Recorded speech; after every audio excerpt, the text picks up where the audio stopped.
Hey guys, what's going on? Welcome to my shop. This is my workbench. I made this thing about 3 years ago. I really love it. I like it a lot. I made some plans for this thing quite a while ago. I'm going to link those down in the description. But I wanted to just make this video to share my workbench with you, give you a couple ideas, and maybe you can use this, take some inspiration from it, and build your own.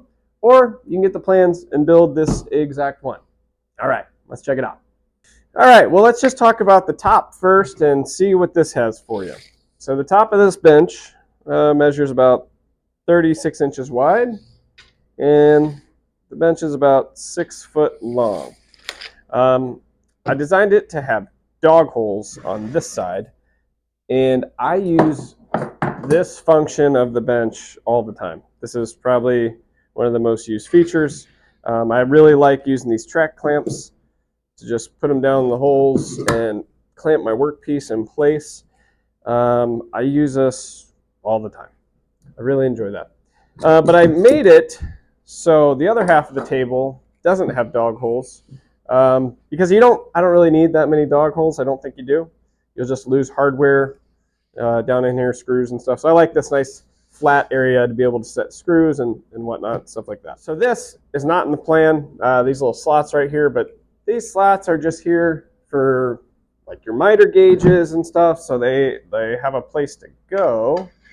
Whenever you put a miter gauge in here, it can extend onto the table.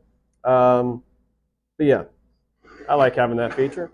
Okay, let's take a look at the two drawers that I have on my tabletop. This one, I like to keep all my tape measures in, and then my setup blocks, I use these all the time. So I go in that drawer quite a bit. Over on this side, I have another drawer.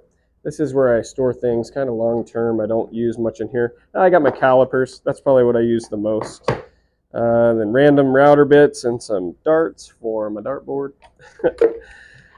But anyways, that's the drawers. So that part's solid over there. And then down in here, we kind of got this open cavity. Let me hook you back up to the tripod and I'll show you what's going on in here. All right, let's drop you down here so you can see what's going on in here.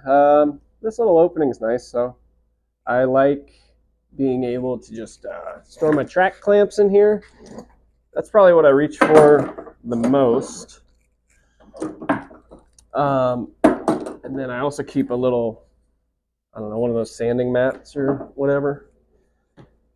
I like to keep that in there. And then a lot of stuff just goes to hide in here. I only keep one tool. What do I keep? Oh, it's I'll bring it out. Oh! It's my taper jig. Yikes. Oh, and these. All right, I'll take these out and tell you about these. These are pretty cool. All right, so this taper jig from Woodpeckers, I really do love this thing. I just don't do tapers all that often. Like I said, I've worked for Woodpeckers like for almost 3 years in total now, so I do have a lot of their tools, okay?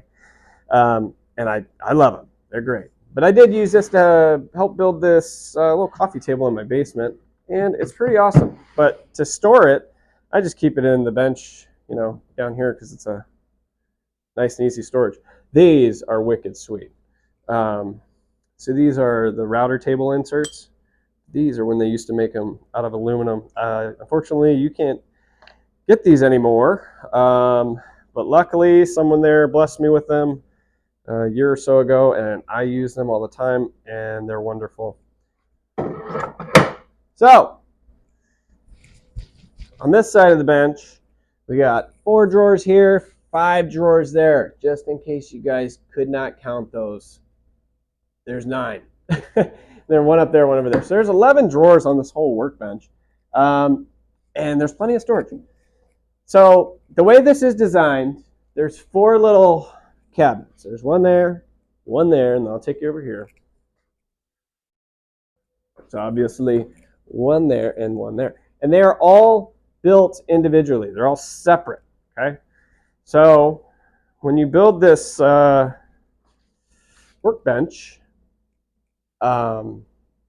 you'll be able to get all 4 of these in place, and then there's leveling feet on the bottom. So you'll have to level each one, and then just try and put it on the same plane with your table saw. I hope that makes sense. Then I basically just screw these straight to the top. So anyways, this is the side with the drawers in it. I got this little opening right here that I really especially love because I can fit my little stool in there, which is nice. And then I'll bring you over here and check out these set of drawers. All right, drawer number 1, I keep my dado stack in, my dado insert plate, some mag switch stuff, match fit. Over here are more setup blocks. Use those all the time. Then here I got some Forstner bits, brad point bits, countersink bits. Down here we got the torch, heat up the old branding iron, and more drill bits, brad nails. This drawer's kind of a mess. All right, let's move over here. So those are the drawers we just looked at. Those are the taller drawers. They're a little taller. Actually, we'll go back over here and I can show you exactly how tall these are.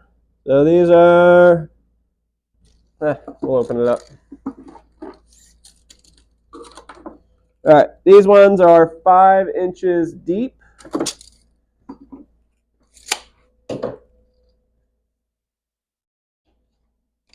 Then the drawer is 18 1/4 by 12 1/2. So you can fit some nice size stuff in there.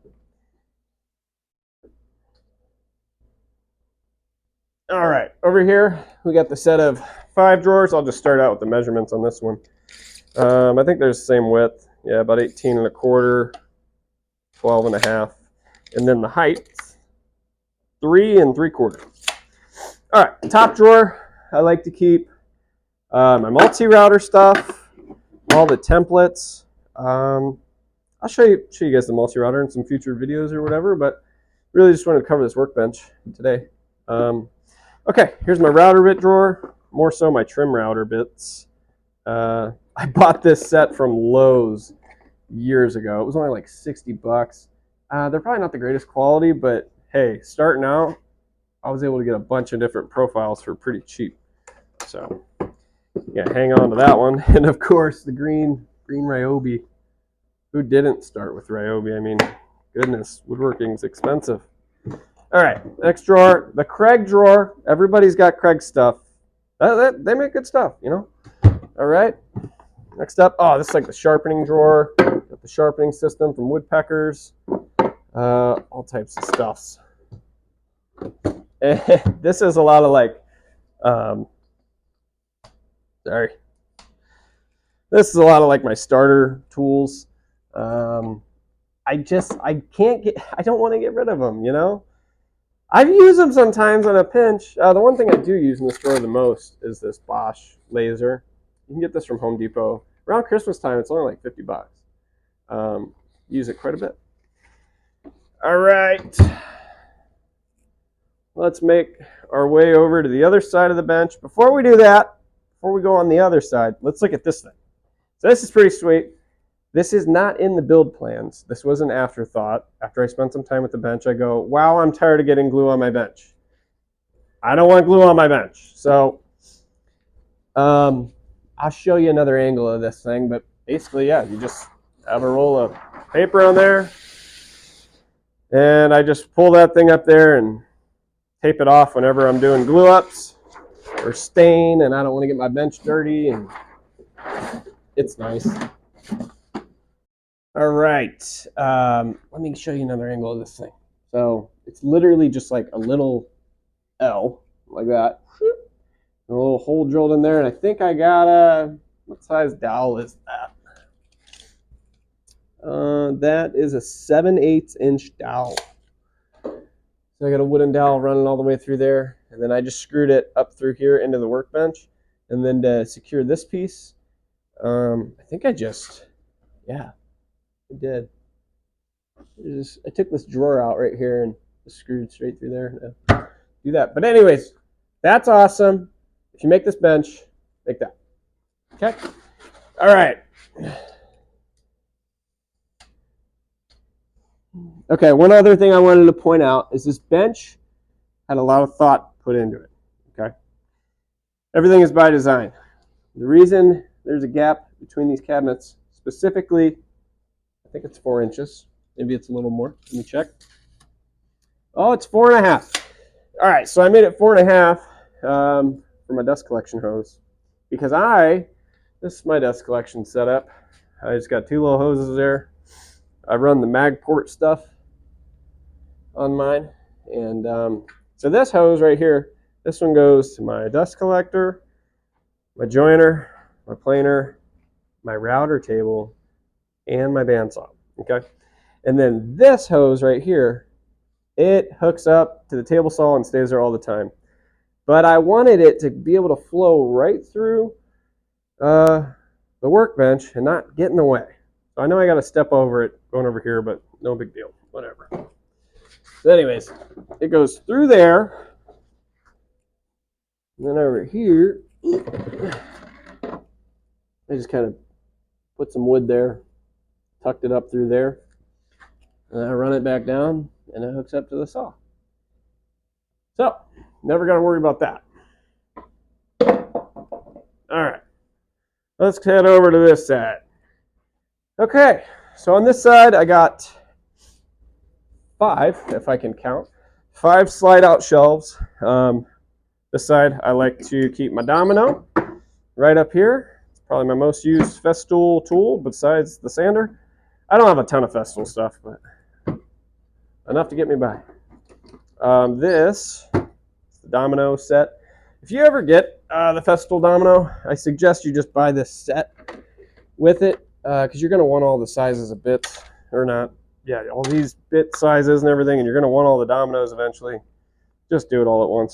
Get it over with. All right, and then this sustainer is for my sander, which I never pull out because I keep my sander hooked up to my vac pretty much at all times. Then these last 2 slide-out shelves, I left room in here, and that's where my track saw goes. I got the Makita. This thing's pretty good. It's the only track saw I've ever had. Bought it in probably 2018, and I have no complaints. Very good track saw. This is where I keep my screws. Don't really use screws too often, but. And then my track square. I used to use this a lot when I first started. I don't know. I haven't done a lot of panel projects in a while. I got some cabinet projects coming up. Maybe that'll get some love. The last bit of figuring I'm probably going to do with this bench is I don't know. I need to come up with something right here. At least like a slide out shelf. So I like this little mini workbench. It's pretty sweet, but it's a pain to get out of there. So yeah, I don't know. I want like a little slide out shelf because I don't want to just stack things on top of here. This Festool case, what is this? This is just for my DTS 400. Good sander, but I keep my sanders out. So that stays there, and that goes there. All right, well that about wraps this up. I just wanted to get on here and share this workbench. I've been wanting to get on YouTube for a long time now, but I just haven't. I was always thinking I had to do like super polished videos like all these other people on here do and take a bunch of time and write a script and do all that. But honestly, like I don't care if I gain a couple subscribers or whatever. I'm literally just doing this to show my shop and share and learn more like with other woodworkers. I don't really care about this channel looking like super fancy. It's like the videos I make at work, they are like really polished and stuff. I spend a lot of time editing them, and I really just want to have this channel to be able to just turn the camera on and just talk to you guys like whatever, like you're just here. I don't want it to seem like fake and come across all weird and whatnot. So yeah, I just want to be able to share what's going on in my shop. So the first thing I wanted to do was share this workbench. I love this thing. Used it for 2-3 years now. Couldn't recommend it more. There's been probably about 30 other people that have built this bench so far. And yeah, if you want to build it, go ahead. Plans are on my Etsy. I'll just put the link down below. Other than that, if you have any other questions about this bench, let me know and I'll be happy to answer. And yeah, I'll see you on the next one. All right, bye.